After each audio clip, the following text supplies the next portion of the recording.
એવી વસ્તુ શું હાથમાં હતી કે બધા છોકરાને બીવરાવતી હતી?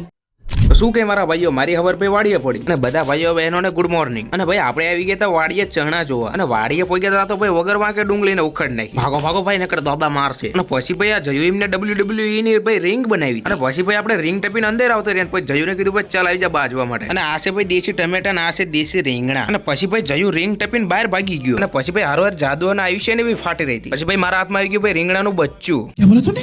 અને પછી જયું ભાગી ગયો એને ભાઈ પકડીને લાવ્યો. પુષ્પા કોઈ ભાઈ ઝૂકતો નથી પણ આ ઝુકાઈ દીધો. પછી ભાઈ એને બીક લાગી. પછી ભાઈ જયુડાને બતાડ્યું તા તો આયુષ્ય ભાઈ લીટી કાઢે ભાગ્યો. પછી ભાઈ હાથમાં શું હતું એ તમને બતાવી દઉં પણ કોઈને કહેતા નહીં. હાથમાં હતું ભાઈ હડેલું રીંગણું.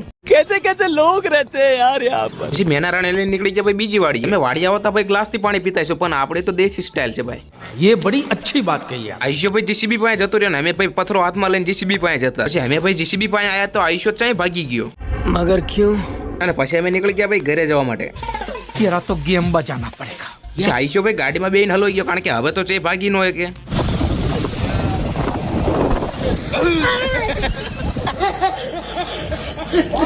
તમારા ભાઈ આવી રીતે બીવરા હોય તો આવી રીતે પ્રેન્ક કરજો. અને તમને મિની બ્લોગ ગમે તો લાઈક ફોલો અને કોમેન્ટ કરવાનું ભૂલતા નહીં.